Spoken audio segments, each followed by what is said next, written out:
Amen, amen. Shalom, shalom, peuple de Dieu. Shalom à tous. J'ai béni la présence de tout un chacun de vous. Vraiment que le Seigneur vous bénisse pour votre présence. Nous allons prier pour abandonner ces moments de partage. Le Seigneur va nous faire du bien cet après-midi. Je le crois fortement que le Seigneur va nous parler aussi. Père, merci Jésus pour ta présence. Père, merci Seigneur pour ta présence. Seigneur, tu as dit dans ta parole, là où il y a 2 ou 3 qui sont réunis en ton nom, Seigneur, tu es au milieu de Jésus. Nous croyons à ta présence. Seigneur, merci Seigneur parce que tu vas toucher les cœurs de tout un chacun de nous. Seigneur, nous allons recevoir cette parole, Seigneur, et nous allons les mettre en pratique. Seigneur, c'est ça les buts de l'évangile. Seigneur, de recevoir ta parole et de le mettre en pratique. Père, je m'abandonne complètement entre tes saintes mains, Seigneur. Père, je suis qu'un instrument, Seigneur. Père, Saint-Esprit, c'est toi qui dois nous parler, Seigneur, cet après-midi. Merci, Seigneur. Je bénis toute personne qui est rentrée, Seigneur, aujourd'hui, Seigneur. Papa, souviens-toi, Seigneur, de chaque personne. Seigneur, bénis, Seigneur, restaure, Jésus, dans le nom puissant de Jésus. Seigneur, je demande ta présence. Merci, Père. Alléluia. Merci, Seigneur. Amen. Yes. Voilà, j'ai béni aussi la servante de Dieu, Maman Marie-Jeanne, pour ce beau travail. Que le Seigneur vous garde et que le Seigneur vous remplisse encore et encore. Vous bénissez vraiment le peuple de Dieu. Et je sens vraiment, il y avait l'onction tout à l'heure lorsqu'on priait, vraiment. Et l'atmosphère est bien préparée. Et je sais que aujourd'hui les gens vont recevoir de la part de Dieu au nom de Jésus. Voilà, alors cet après-midi, je vais parler sur le retour du Christ. En fait, c'est un thème qui est un peu vaste, mais je vais parler sur un sujet qui est très important. Le Christ vient. Donc, sur le sujet du Christ vient, donc j'ai un sous-thème que je vais parler de l'iniquité. Vous savez, au temps de la fin, la parole nous dit qu'il y aura plusieurs événements avant que le Christ vienne. Alors, avant l'enlèvement de l'Église, il y aura plusieurs événements qui doivent se passer avant que le Christ vienne. Premièrement, nous avons l'iniquité, l'abandon du Christ, l'abandon de la foi. Et nous sommes en train de voir aussi, il y aura des guerres, des famines, tous ces bazars. Mais aujourd'hui, le Seigneur m'a ciblé plus de parler sur l'iniquité. Lorsqu'on parle de l'iniquité, on parle du péché. Vous savez, bien aimé, le péché, c'est manquer la cible. Le péché, c'est pratiquer l'iniquité. Lorsqu'on parle de l'iniquité, donc c'est-à-dire on voit que le péché a arrivé à un niveau de non-retour. Alors, les péchés, c'est aussi quitter le droit chemin. Alléluia. 1 Jean 3, 4. S'il y a quelqu'un qui peut noter dans les groupes, comme ça peut rester pour des personnes qui vont rentrer peut-être pour méditer par la suite. 1 Jean 3, 4. Alors, vous allez lire, Jean, le Christ nous dit, le péché est la violation de l'évangile. Donc nous voyons dès le commencement, le diable s'est rébellé au ciel. Il s'est rébellé. Donc lorsqu'on parle de la rébellion, c'est-à-dire on parle du péché. Alléluia. C'est de la désobéissance qu'on parle. 1 Jean 3, 4. 1 Jean 3, 4. Verset 4.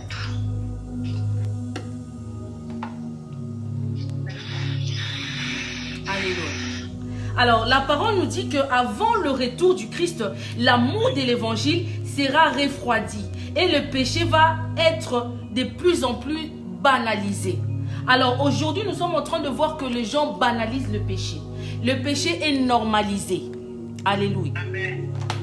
Alors, aujourd'hui, nous voyons qu'on peut faire des choses. Alors, pour des gens, non, il faut les laisser, c'est son choix. Le péché, aujourd'hui, est normalisé. Alors, nous allons voir qu'avant le Christ vient, la parole nous dit, Jean nous dit que le péché, l'iniquité doit arriver à son apogée. Donc, c'est-à-dire, l'iniquité doit arriver à son maximum. Donc, le péché doit arriver à son maximum. Lorsque nous reculons dans l'ancienne alliance, nous voyons que le Seigneur a détruit la terre à 2 reprises. Premièrement, avec Noah. Pourquoi? Parce que il y avait trop, l'iniquité avait atteint le maximum, qui est insupportable devant Dieu. Vous voyez? Alors c'est pour ça que le Seigneur a détruit la terre. Alors la deuxième fois, il a détruit la terre à travers de Lot. Donc tout cela, on nous montre que le péché, donc, il y a un niveau de péché qu'il ne faut pas atteindre. Alléluia. Alors, Nous allons prendre Apocalypse 22. Vous allez juste noter. Là, vous allez lire tout le chapitre. Alléluia. Alors, dans ces versets-là, on nous parle, dans ces chapitres, justement, on nous parle des vrais enfants de Dieu. Il faut savoir que dans ces mondes, il y a beaucoup de gens qui ne comprennent pas la parole. Surtout, et logo, livre et Apocalypse. Beaucoup, même des prédicateurs, même des servants de Dieu, ils ont du mal parfois à déceler ce qui a été dit par Jean. Ce qui allait se passer au dernier temps. Alors, tout le monde n'est pas enfant de Dieu. Il y a de vrais enfants de Dieu, comme la parole nous dit que les vrais enfants de Dieu, mes brebis, entendent ma voix et ils me suivent et ils obéissent. Pourquoi? Parce qu'il y a des chrétiens qui comprennent le langage de Dieu et d'autres pas. Alors, c'est pour cela que nous sommes en train de voir que le monde nous parle déjà de l'événement du Christ. Les événements du Christ, donc il y a déjà beaucoup de choses qui sont mises en place. On est en train déjà de voir la manifestation de ce qui est écrit dans la parole. Mais beaucoup de gens ne voient que du feu. Pourquoi? Ils ne comprennent pas le langage de Dieu. Alléluia. Il y a deux catégories de chrétiens. Donc il y a des chrétiens qui sont au service de Dieu et il y a des chrétiens qui sont au service des hommes. Alléluia. Les chrétiens qui sont au service de Dieu, c'est des chrétiens qui obéissent à la parole. C'est des chrétiens qui pratiquent la parole. Les plus difficiles pour nous, les chrétiens, c'est de pratiquer la parole. Dans la parole de Dieu, il y a des principes, il y a de lois qu'on doit obéir. Alléluia, c'est très important. Alors, il y a aussi des chrétiens, ces deuxième catégorie des chrétiens, qui sont des croyants, qui se disent, voilà, je crois en Dieu. Mais ce sont des personnes qui croient en Dieu, mais ils ne pratiquent pas forcément la parole. C'est-à-dire, ils sont là dans les églises, dans des groupes, ils prient, mais la pratique de la parole, il n'y a pas. Ils peuvent entendre la parole, ils peuvent entendre la prédication, mais après, aussitôt, ça rentre, aussitôt, ça ressort. Donc, il n'y a pas de mise en pratique de cela. Alléluia. Alors, Apocalypse 1, verset 9, nous allons noter aussi, Apocalypse 1, verset 9. Voilà, ici justement, Jean nous parle de vrais chrétiens. Il faut savoir en tant que vrais chrétiens, les épreuves et des tribulations est normal. Vous savez, au temps de la fin, de vrais chrétiens vont passer des moments difficiles. Ils vont passer dans la tribulation, ils vont passer dans la souffrance, ils vont passer dans les épreuves, ce qui est normal. Parce que le diable sait, il n'a plus beaucoup de temps. Son but, c'est ramener au moins tout le monde en enfer avec lui. Il ne veut pas voir les gens au ciel. Comme lui, il a raté le ciel, alors il s'est dit que moi aussi, ici sur la terre, je vais tout faire que tout être humain va en enfer. Alléluia. C'est pour cela que vous allez voir que la plupart des chrétiens qui obéissent à la parole, qui se sanctifient, ils ont tout le temps des épreuves. Ils passent tout le temps par des situations compliquées, par des situations difficiles. Le but, c'est quoi? C'est que les gens puissent abandonner le Christ. Alléluia. Alors, on voit aussi dans Apocalypse 1, Jean va être ravi au ciel, où le Christ va lui parler, va lui montrer ce qui allait se passer avant son retour. Alléluia. Oui, Apocalypse 1, verset 9. Alléluia. Alors, nous devons être prêts, bien-aimés, tous les jours. Vous savez, le Seigneur nous dit, c'est lui qui veut me suivre doit se charger de sa croix. Alléluia. C'est lui qui veut me suivre doit être conscient des tribulations, doit être conscient des combats, doit être conscient des oppressions de l'ennemi. Alléluia. Alors nous allons prendre aujourd'hui, j'ai vraiment beaucoup de versets, c'est vraiment pour vous aider à comprendre. 2 Pierre 3, verset 1. 2 Pierre 3, verset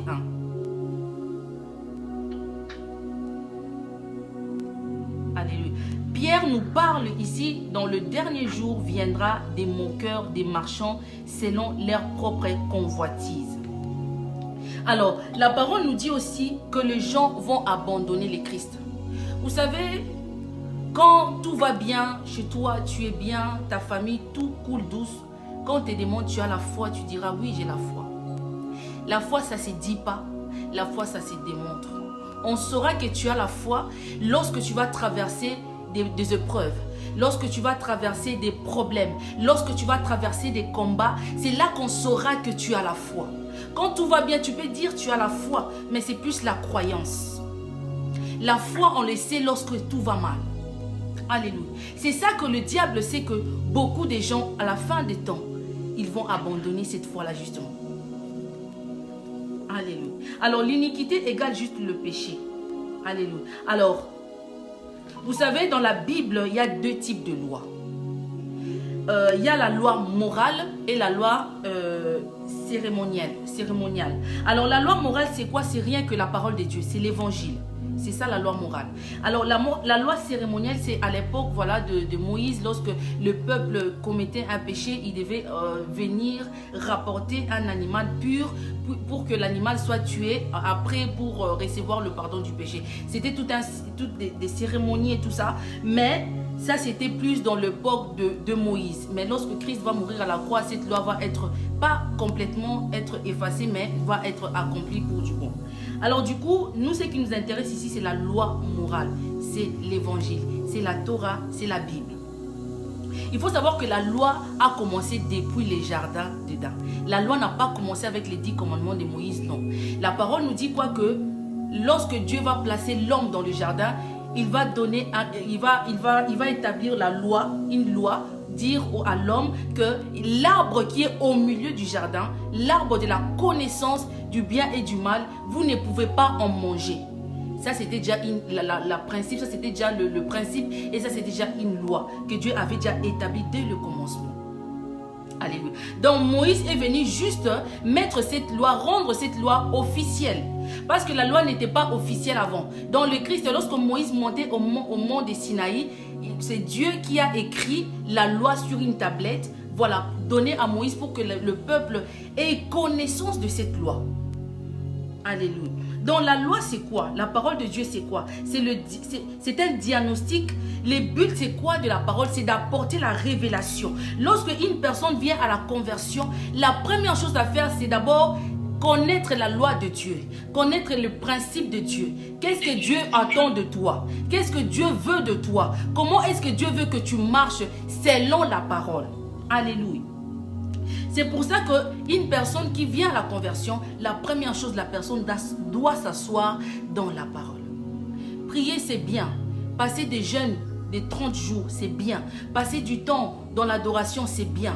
Mais ce qui te permet d'accéder au ciel, c'est l'évangile. C'est l'obéissance, la pratique à la loi.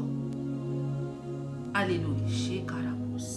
Alors Paul nous dit, avant que la loi soit révélée, Paul était d'abord dans le péché. Paul, il faut savoir qu'il s'appelait d'abord Saul de Tarse.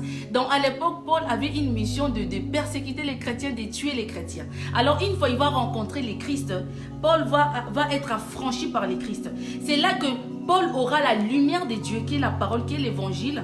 Alors c'est ça qui va permettre à Paul de voir que ce qu'il faisait avant, la manière dont il persécutait les chrétiens n'était pas bien, c'était un péché.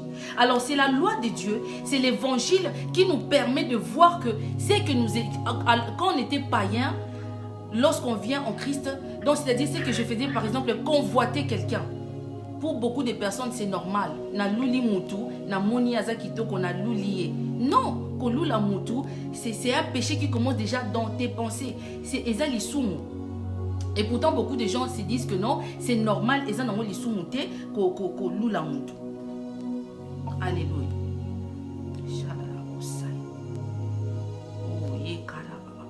Il faut savoir que le seul moyen que Christ devait utiliser pour que l'humanité comprenne le principe du royaume, c'était justement l'évangile.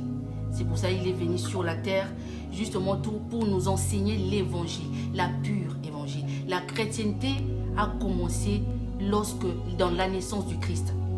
Alléluia. C'est ça, le christianisme a commencé par là. Alléluia. Pour révéler le péché à l'être humain, il fallait que le Seigneur apporte ces 613 lois qu'il a données à Moïse dès le fondement du monde. Pourquoi? Pour que l'homme puisse avoir accès. C'est la clé du royaume. Alléluia. Alors Paul nous dit, c'est par le moyen de l'évangile qu'il y a la révélation du péché.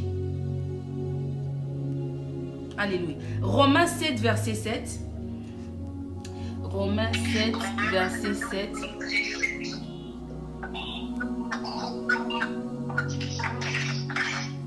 Alors, comme je dis, l'évangile révèle le péché. Plus tu as la connaissance de l'évangile, plus le péché dans la chair se révèle. Vous savez, lorsque tu ne connais pas Dieu encore, il y a des choses que tu fais, tu es à l'aise dans ton corps, dans ta chair, c'est plein dans les choses que tu fais. Mais une fois que tu viens en Christ, il y a des choses que tu fais dont tu ne seras plus à l'aise en fait. Parce que tu te dis qu'il y a un corps étranger que nazo kotisa na nzoto. Alléluia. Alors, Paul, il savait son point faible lorsqu'il était dans le monde, c'était quoi? C'était l'orgueil. Lorsqu'il va rencontrer le Christ, c'est là que le Seigneur savait le point faible de Paul, c'était l'orgueil en but de lui-même. Alléluia. Alors le diable, vous savez, le diable il est malin, il est intelligent. Il sait que va pécher quand tu étais encore dans le monde, tu commettais l'adultère, pour toi c'était normal. Tu commettais le vol, c'était normal. Mais lorsque tu viens en Christ, le diable va faire en sorte à faire tomber toujours na péché oyo au bandé kolinga mingi quand tu étais dans le monde. C'est pour ça que vous allez voir beaucoup des hommes de Dieu tombent facilement. Pourquoi? Parce qu'ils n'ont pas veillé. Alors le Seigneur, pour maintenir Paul dans sa présence, il va mandater un démon qui va donc à maintenir Paul dans la humilité. On nous parle que Paul était bossu, malgré qu'il faisait des miracles, malgré que la parole nous dit que l'ombre de Paul guérissait les malades. Mais Paul est resté jusqu'à la fin de sa mission, toujours avec un boss. Alléluia. Alors, le Seigneur savait que c'est le problème de Paul, donc Paul devait être humble. Si aujourd'hui on parle de Paul, vous savez, Paul n'est pas disciple du Christ, parce qu'il ne faisait pas partie des 12 disciples. Paul est venu après le départ du Christ.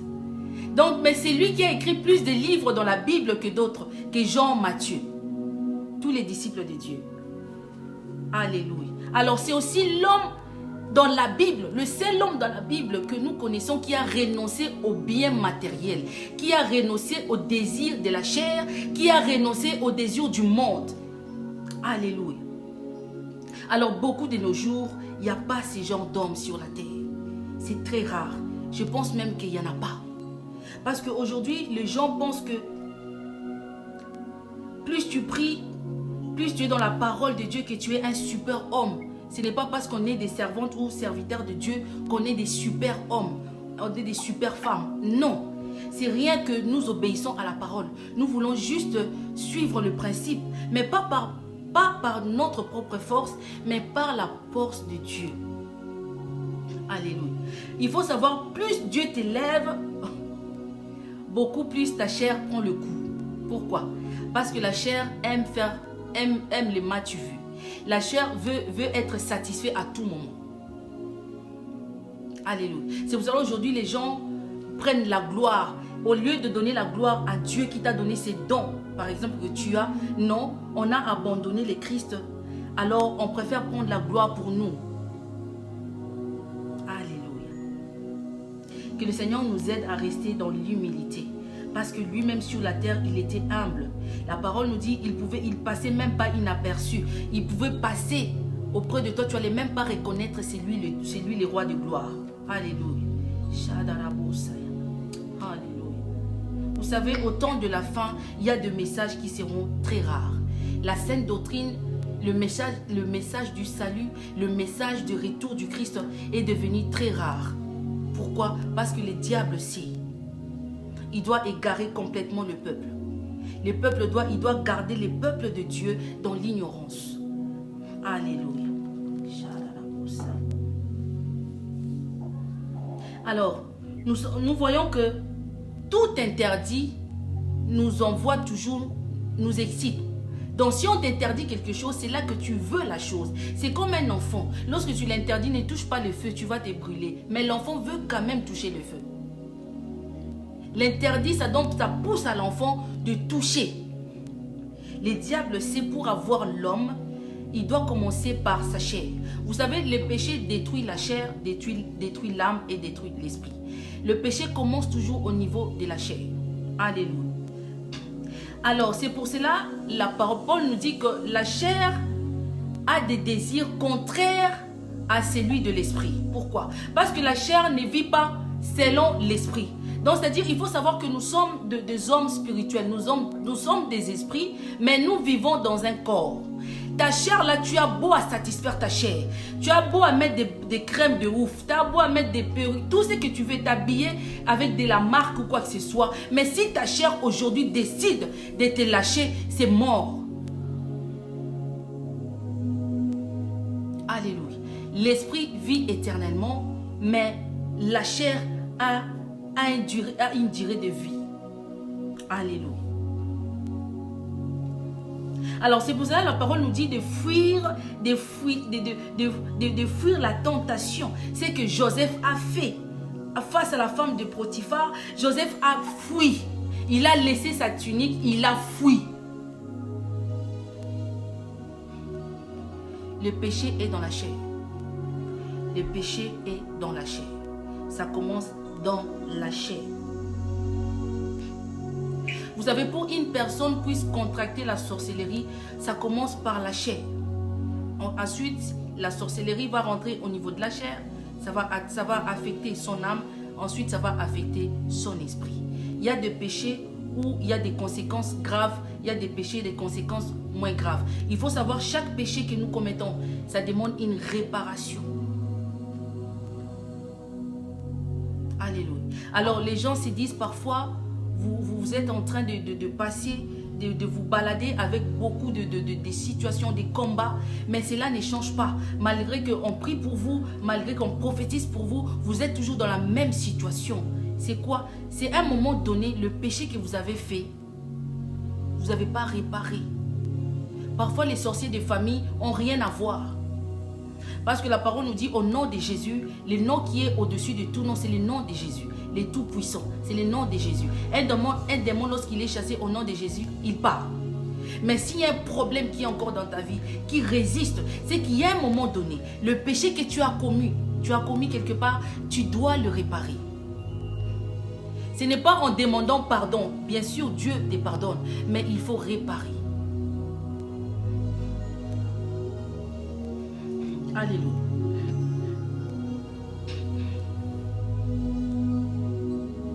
Pour que le péché ne vit pas en toi, tu dois assujettir tous les jours ta chair. Donc, c'est-à-dire un chrétien, tu dois mettre dans ta tête que le désir de ma chair doit mourir. Quand je viens dans la chrétienté, je ne viens pas avec les désirs de ma chair. Je viens avec mon esprit. Parce que le Christ dira à la femme samaritaine, le temps, l'heure est venue où les vrais adorateurs doivent m'adorer en esprit et en vérité. Ce n'est pas dans la chair qu'on adore Dieu. Alléluia. Alors, celui qui veut suivre le Christ doit renoncer à lui-même. Donc, tu dois renoncer à toi-même. Non, c'est-à-dire, tu ne dois pas faire ce que ta chair veut, mais tu dois faire ce que Dieu veut. Tu ne dois pas vivre selon les modèles du monde, mais tu dois vivre selon les modèles de Dieu. Alléluia.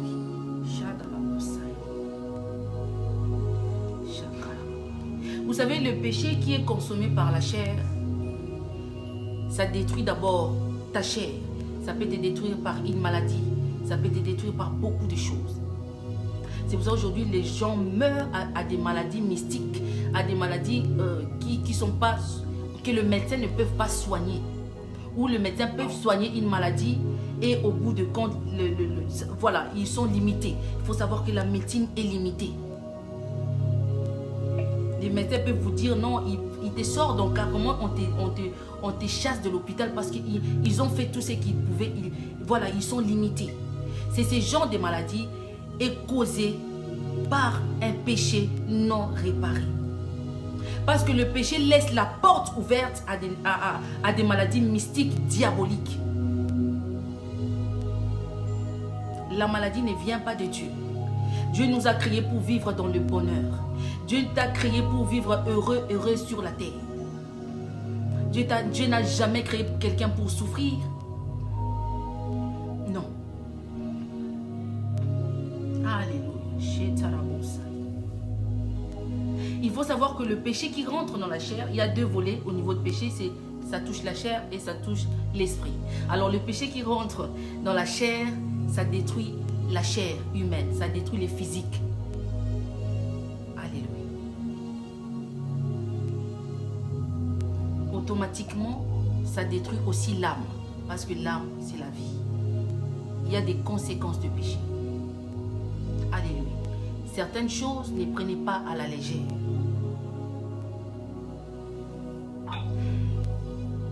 Alors la parole nous dit que la chair a des désirs contraires à Dieu, contraires à l'évangile. Dieu, c'est notre Père. Dieu n'est pas notre ami. Dieu, c'est un Père. On respecte un Père.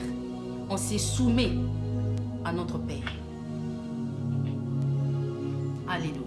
Alors, beaucoup de chrétiens sont charnels. Parce que beaucoup aiment l'évangile là où ils se sentent bien. Ils choisissent le morceau qui se sent bien. Lorsqu'on parle, tu vas être béni. Je te vois comme ça, je te vois millionnaire, je te vois traverser les nations, je te vois par là, je te vois ceci. Ah, les hommes charnels aiment ça. Les hommes charnels sont les chrétiens, mais qui vivent selon la chair. Alléluia. C'est pour cela que Paul dit que les Grecs ont eu du mal à comprendre l'évangile de la croix parce que c'était des hommes charnels. Alléluia. 1 Corinthiens 10, verset 13. Oh, j'aime trop ces versets. 1 Corinthiens 10, verset 13. La parole nous dit: aucune tentation ne vous est survenue qui n'était humain. Et Dieu, par sa fidélité, ne permettra jamais que vous soyez tentés au-delà de vos forces. Peu importe le combat que tu fais face en ces moments, Dieu a déjà la solution. Dieu a déjà la réponse. Donc aucune tentation qui peut dépasser ta tête. Dieu ne peut jamais permettre à un enfant qui obéit à la parole d'être dépassé par les événements, d'être dépassé par des problèmes. Impossible. Si Dieu avait permis au diable de toucher à la chair de Job, il y avait des interdictions que le diable ne pouvait pas dépasser. Dieu a dit: touche seulement uniquement sa chair. Tu ne toucheras pas son âme ni son esprit.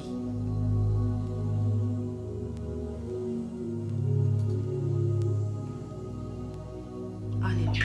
Avec toute tentation, Dieu a déjà préparé le moyen de t'en sortir, pour que sa gloire se manifeste dans ta vie. Si aujourd'hui le Seigneur nous permet parfois de rester dans des combats, c'est justement pour la perte. Il veut voir aussi ton endurance, ta foi, la persévérance. Alléluia.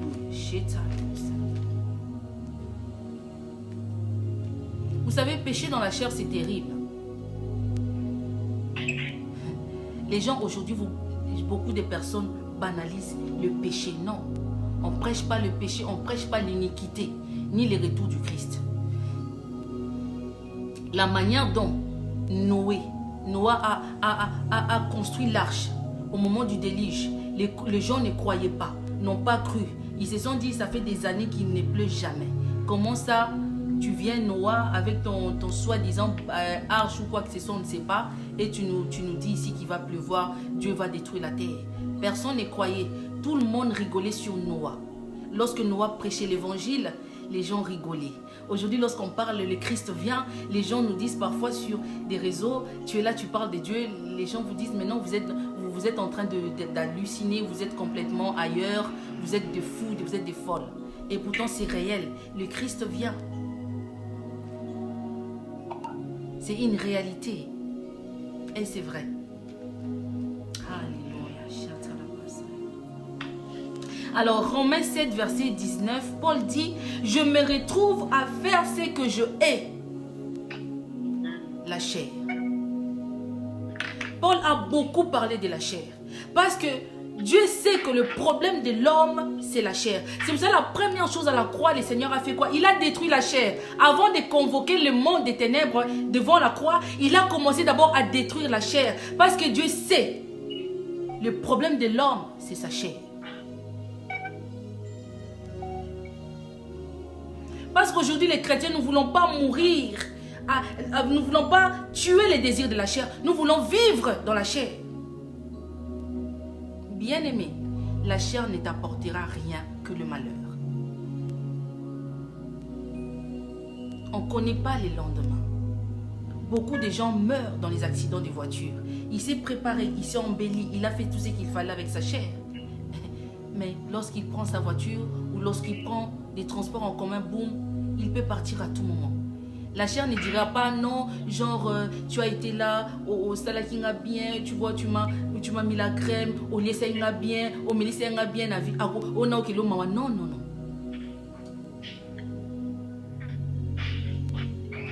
Alléluia. Le péché utilise d'abord notre chair. Le péché aime la chair. La chair, c'est l'arme du péché pour attaquer ton esprit.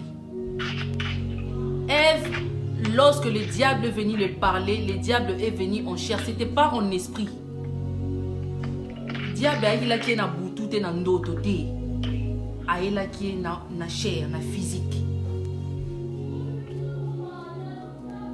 Alors, il y a eu des conséquences par rapport au péché. L'homme a été privé de la présence de Dieu. L'homme qui devait manger même pas de la sueur de son front, le Seigneur doit maudire maintenant l'homme en disant que il faut souffrir, il faut travailler. Alors toi, la femme, pour enfanter, tu vas souffrir.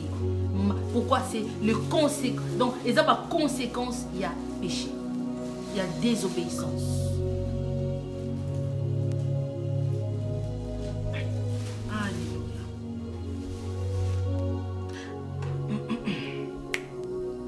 Alors, pourquoi le Seigneur dit, pourquoi Jean nous dit qu'au temps de la fin, les gens auront la démangeaison d'écouter la saine doctrine.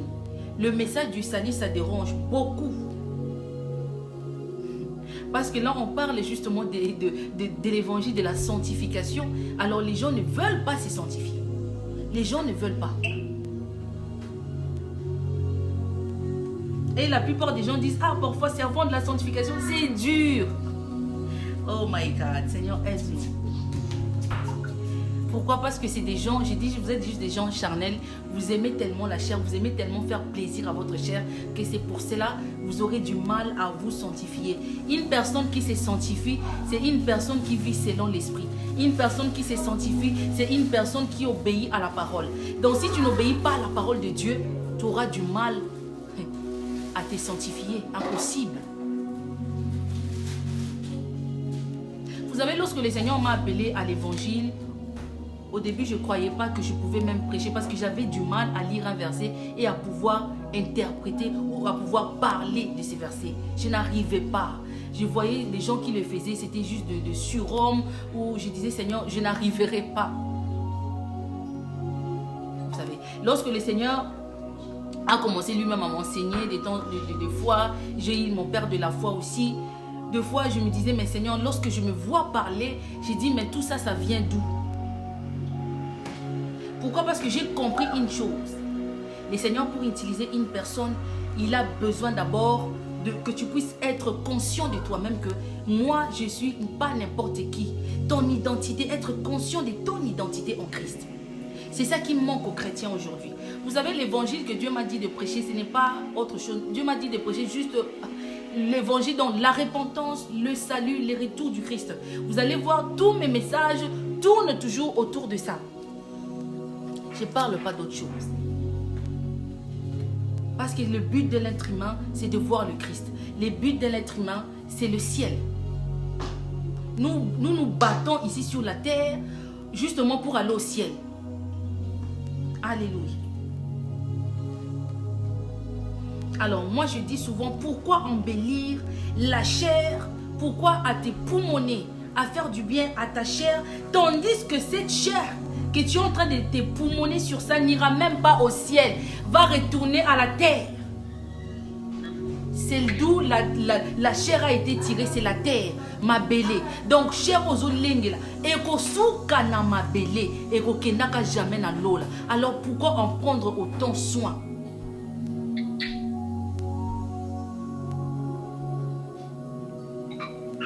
Vous savez, le péché a une loi. Et le salaire du péché, c'est la mort. C'est pour cela que Dieu dit qu'au temps de la fin, des gens viendront. Oh Seigneur, j'ai prophétisé en ton nom. Oh Jésus, j'ai parlé de toi. Oh, Dieu, Christ leur dira ouvertement, je ne vous ai jamais.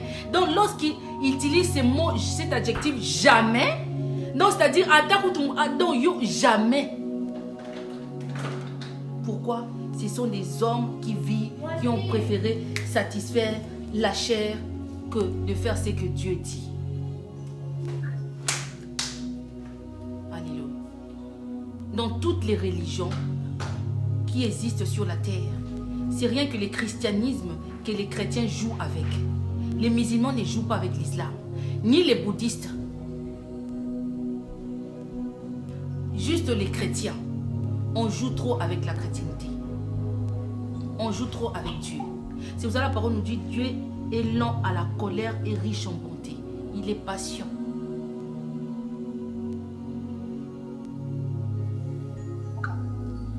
Alléluia. Éphésiens 5.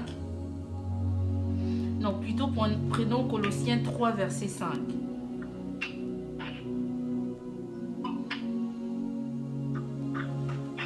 Ah, Paul voulait nous faire comprendre ici, c'est quoi? Que le péché a des membres. Le péché a des branches. Dans le péché, nous avons l'impudicité, hein, c'est-à-dire aller courir les hommes d'autrui, courir la femme d'autrui. Ou vivre dans le péché, vivre dans le concubinage, vivre dans la cupidité. Alors, on nous parle aussi de l'impureté, de l'orgueil, la haine, l'idolâtrie, la colère, la sorcellerie, la cupidité. Tous ces membres-là, c'est des branches du péché. En fait, la vie chrétienne commence d'abord par la connaissance de ton identité. Tu viens en Christ, tu connais qui tu es, tu connais ton identité. Alléluia.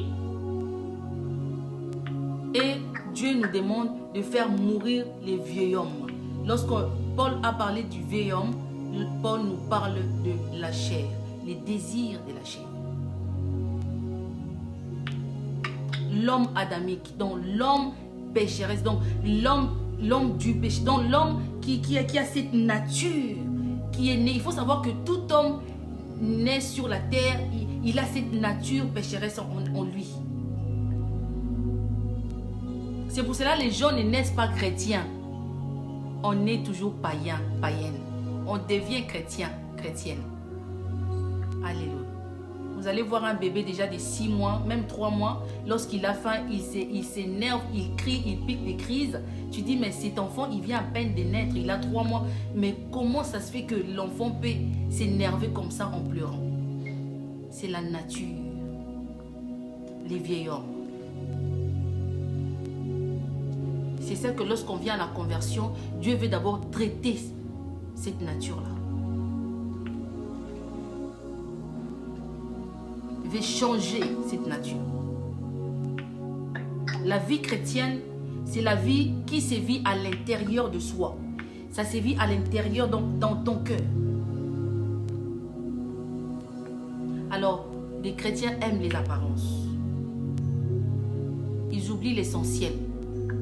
L'essentiel, c'est voir. L'essentiel, c'est quoi? C'est le Christ. Les chrétiens aiment les m'as-tu vu. Ils oublient l'essentiel. L'essentiel, c'est Christ. Je vous donne un verset, Daniel, verset 9, et Daniel 9, verset 21. Vous pouvez méditer.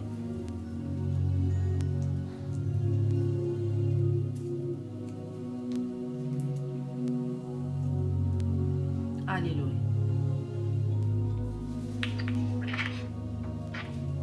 Alors, il faut abandonner le péché, les vieils hommes qui te poussent tout le temps à aller, à commettre ce que tu ne veux pas. Paul l'a bien reconnu. Nous sommes des êtres humains. C'est vrai que nous avons la chair. Parfois, nous avons envie aussi de satisfaire la chair. Mais il faut voir l'essentiel. Alléluia. Alors, les hommes charnels aiment aussi le message de délivrance. Bien aimé, la délivrance, c'est bien. C'est bien. Lorsque tu es affranchi en Christ, tu as besoin d'être délivré des liens familiaux, des liens ancestraux, tout cela. Ok, tout cela est bien. Mais après maintenant, il faut pouvoir marcher avec Dieu. C'est ça, c'est là que ça pose problème.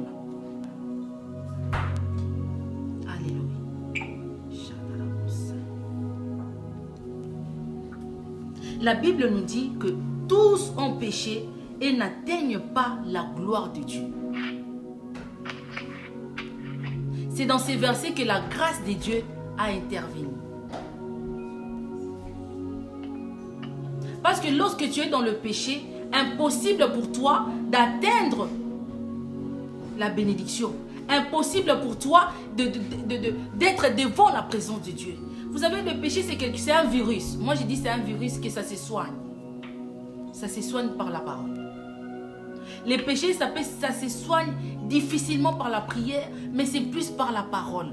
Parce que la parole, c'est la lumière qui vient éclairer l'homme intérieur. Alléluia. Le Christ vient. Le Christ vient. Alors, nous avons deux sortes, sortes de péchés. Alors, il y a des péchés volontaires, il y a des péchés involontaires. Il y a des péchés que tu vas commettre inconsciemment et d'autres tu vas les commettre avec ta conscience. Alors, le péché volontaire, c'est quoi? C'est-à-dire, tu es un chrétien. Tu sais bien que ce que tu vas aller commettre, ou tu vas aller commettre l'adultère, tu vas faire quelque chose. Tu sais bien que selon la parole, c'est un péché. Mais tu t'es dit, non, je vais quand même le faire. Ensuite, je vais demander pardon. Dieu va me pardonner. Dieu, c'est un Père de grâce. Si on pêche aujourd'hui, le lendemain, tu demandes pardon. Mais les gens oublient que le péché doit se réparer. Le péché, c'est une sémence que tu jettes sur la terre. Lorsqu'on jette une sémence, ça doit pousser. Si la sémence n'est pas déracinée, impossible pour toi que ça ne pousse pas. C'est ça le péché. Lorsque tu pêches, tu jettes une sémence et cela doit pousser. Lorsque ça pousse, le fruit que tu vas obtenir de ton péché, c'était les conséquences. Alléluia. Alors, il y a des péchés qui sont aussi pardonnables et d'autres non. Comme le blasphème contre le Saint-Esprit, ce n'est pas pardonnable. Donc, c'est-à-dire un serviteur de Dieu ou une servante de Dieu, tu prêches, tu connais la parole, mais tu vas tordre la parole. Tu vas prêcher à l'envers pour égarer le peuple de Dieu, pour maintenir le peuple de Dieu dans l'ignorance. Dieu ne pardonne pas ça.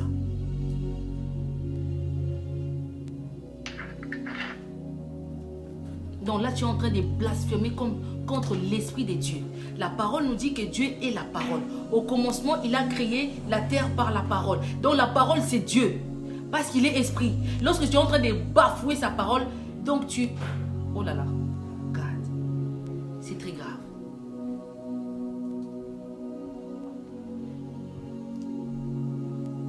Il est vrai qu'il est impossible d'un être humain sur la terre de ne pas pécher. Oui, c'est vrai.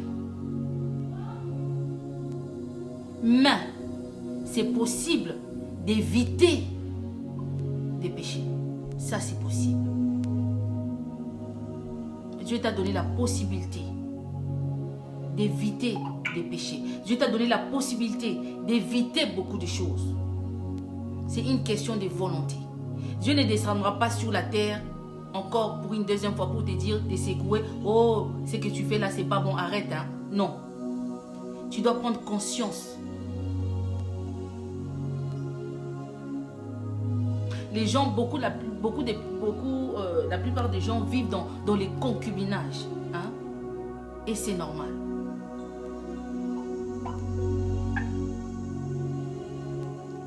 Jésus, aide-nous, Seigneur. Alors, il y a des péchés qui emmènent directement à la mort. Alléluia. Le péché involontaire, ce sont des païens qui sont inconscients. Il faut savoir que tout païen, c'est un sorcier inconscient. Parce que tu es païen, tu es au service du diable. Tu es en train de faire avancer le royaume du diable. Donc tu as ton appartenance en toi, ce n'est pas en Christ, mais c'est au diable. Donc c'est un péché, les païens sont des sorciers inconscients. Ils n'ont pas encore la conscience que je suis au service du diable. C'est pour ça que Dieu dit qu'il ne regarde pas au moment de l'ignorance, hein, mais il regarde plus, il pointe plus des gens qui connaissent déjà l'évangile. Donc tu connais l'évangile, mais tu demeures encore dans le monde. Alors, péché involontaire, c'est pour des païens. C'est pour des personnes qui ont par exemple des musulmans, des gens qui sont dans d'autres religions, qui ne connaissent pas l'évangile. Ça, c'est des gens qui sont en train de pécher involontairement parce qu'ils ne sont pas conscients. Ils sont nés dans l'islam, tu es né dans le bouddhisme, tu es né dans ces choses-là, mais tu n'es pas conscient que je ne suis pas dans le bon. Alléluia.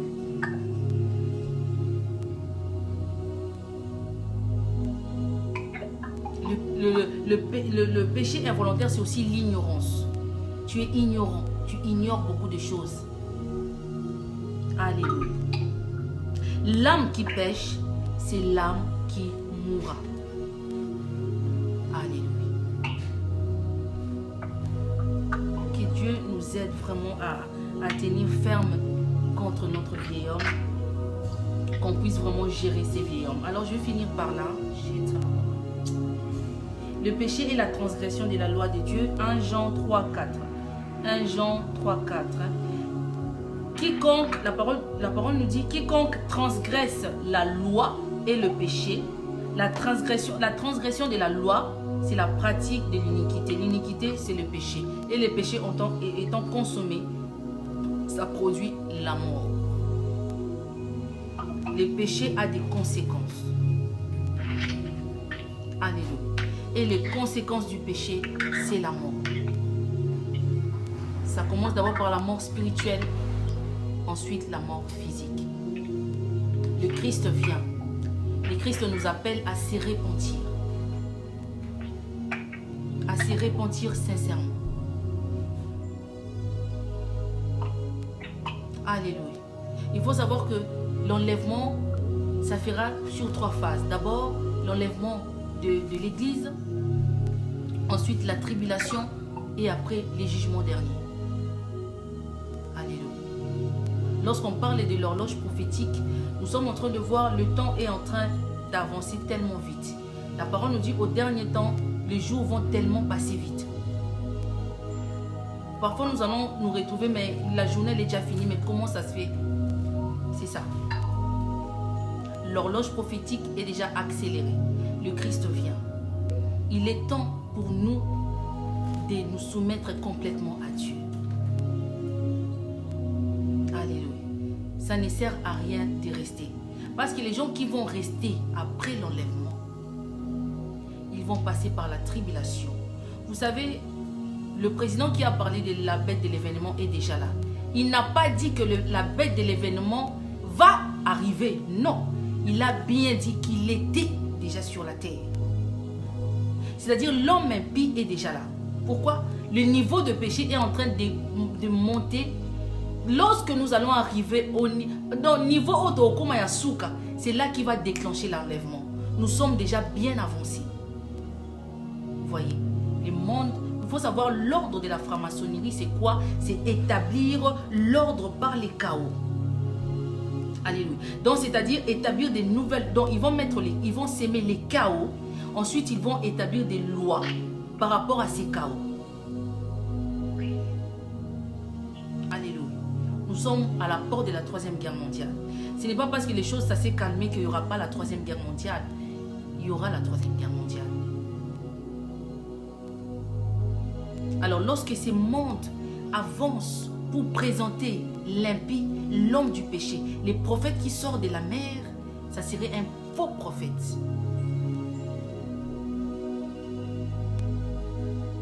Lorsque le monde est en train de travailler pour présenter cet homme, nous les chrétiens, nous devons être éveillés, nous devons être attentifs à la prophétie biblique. Alléluia. Ne blaguez pas avec l'éternité. Tu as été créé pour aller au ciel. Le Seigneur, pour lui, il ne veut pas voir les gens en enfer. C'est pour ça qu'il dit dans sa parole que lorsque je viens chercher mon église, trouverai encore des gens qui auront la foi, qui vont rester intègres. Il sait qu'il vient chercher pas beaucoup de bons. Il sait qu'il n'y a pas beaucoup qui iront au ciel. Il le sait. Mais il fait de son mieux pour que vous attendez l'évangile, vous attendez des prédications. Si vous allez au temps de la fin, la parole nous dit que la parole, le Seigneur ne veut pas que quelqu'un vienne lui dire, Seigneur, je n'ai pas écouté cette parole. N'ayora qu'il il au Seigneur pour en se préparer, non.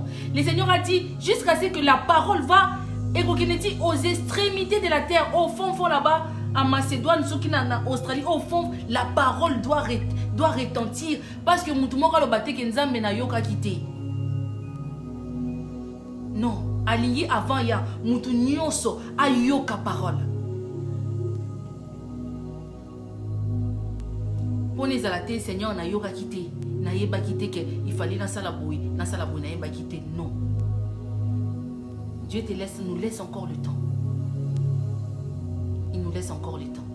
Mais moi, je vous dis, on n'a plus beaucoup de temps. Nous sommes arrivés à la fin.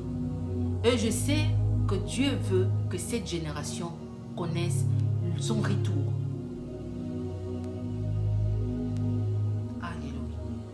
Le monde est plongé complètement dans les ténèbres. Alléluia. Que le Seigneur nous aide vraiment à surmonter les désirs de la chair. Partir, c'est bien, mais tu iras où? Vous savez, des morts qui ne meurent pas en Christ, le Seigneur laisse leur esprit entre les mains du diable. Donc, c'est-à-dire, avant que tu brilles en enfer, tu vas d'abord souffrir à travailler. Les diables dans le monde là où tu es, là où des gens meurent sans Christ, comme on appelle esclaves. Ils n'ont pas de repos. Si vous voyez que la parole nous dit que le sang d'Abel a crié, a tellement crié, que Dieu devait maudire Caïn, marquer Caïn. Pourquoi? Le sang d'Abel a crié justice. Pourquoi? Parce que là où Abel s'est trouvé, c'était pas un bon endroit. Abel était tourmenté parce qu'il est mort dans la distraction. Qu'est-ce qu'il faisait dans le champ? Lui, il n'était pas Azaki Moutabilangate, Azaki fermier, Moutouya Bibouele. Qu'est-ce qu'il s'est trouvé dans le champ? C'est-à-dire, il y a un moment donné, il a été distrait par l'amour de son frère. Et pourtant, son frère voulait sa mort.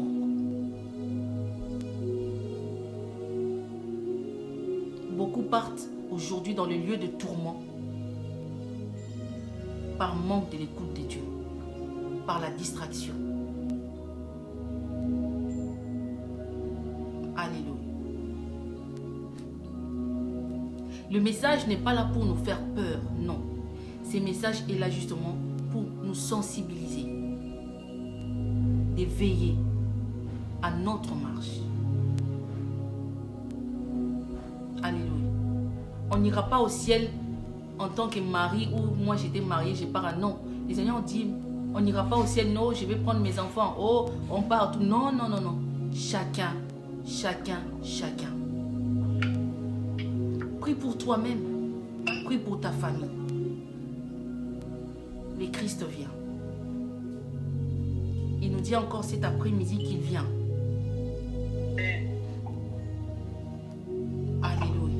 devons nous préparer à la rencontre avec l'époux. Nous devons nous préparer aux noces avec l'époux.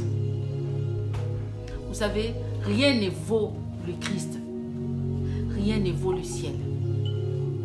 Le monde n'est rien. Si le Seigneur vous ouvre les yeux spirituels, voir la manière dont nous vivons, ce monde est tombé dans les ténèbres totales. Beaucoup de gens auront peur.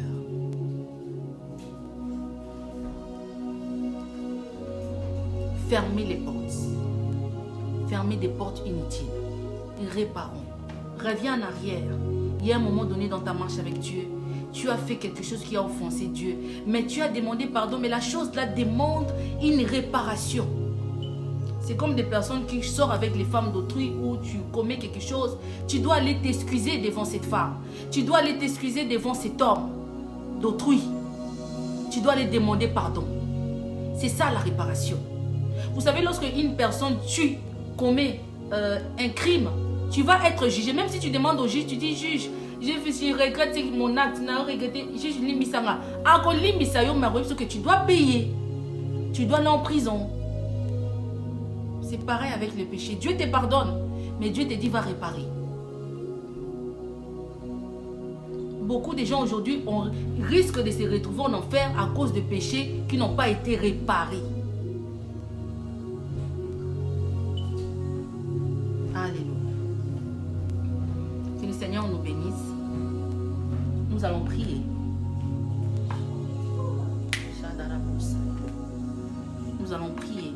Nous allons prier pour des personnes qui ont, au moment donné dans ta vie, tu as eu à faire quelque chose. Tu as eu à commettre quelque chose. Aujourd'hui, tu es dans la chrétienté. Le Seigneur maintenant t'a parlé de ça. Tu dois te repentir et tu dois aller réparer la chose. N'aie pas honte. Oh, les gens vont se moquer de moi. Oh, qu'est-ce que les gens vont dire? Pourquoi je vais confesser ma sorcellerie? Les gens vont rigoler sur moi. Les gens vont me traiter. Non. C'est une maladie. C'est un virus. Ça se soigne.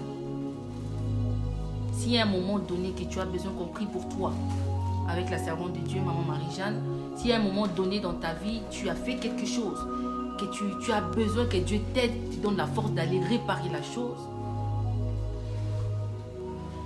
tu peux te manifester, on va prier pour toi. Je sais que le Seigneur te donnera cette force et le courage d'aller réparer. C'est un Père, c'est notre Père. Ce qu'il veut, c'est notre bien. Alléluia.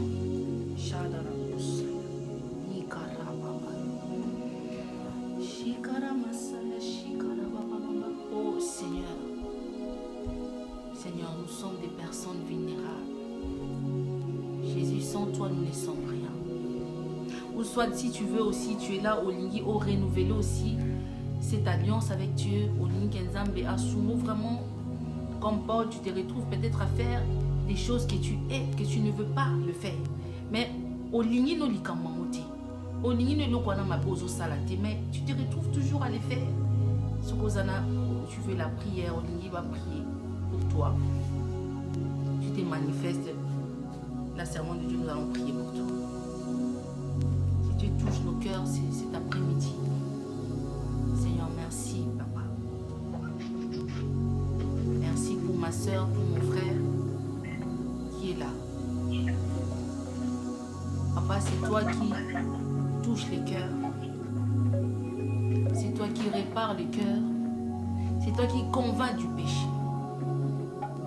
On a beau à parler, on a beau à prêcher ta parole, mais toi seul, le Christ, qui convainc un cœur d'abandonner le péché complètement. Seigneur, je prie pour mon frère. Je prie pour ma soeur. Seigneur, tu es venu réparer la chair. Tu es venu réparer les cœurs de l'homme. Parce que ta parole nous dit, le cœur est tellement tortueux. Le cœur de l'homme est assanou comme un camobili. Seigneur, tu es venu réparer les cœurs. Je veux qu'on élève la voix, que tout le monde puisse élever sa voix. On ouvre le micro. On prie. Yikarama masaya shekerebusa. Mandara bosaya shikarabababa. Oh Seigneur, merci Jésus. Papa, pardonne-nous. Pardonne-nous nos offenses. Seigneur, aide-nous, Seigneur, à surmonter les désirs de la chair, à briser ces vieils hommes qui nous empêchent à chaque fois d'accéder à ta présence. Père, nous voulons rester près de toi, dans le nom puissant de Jésus. Alléluia. Alléluia. Amen.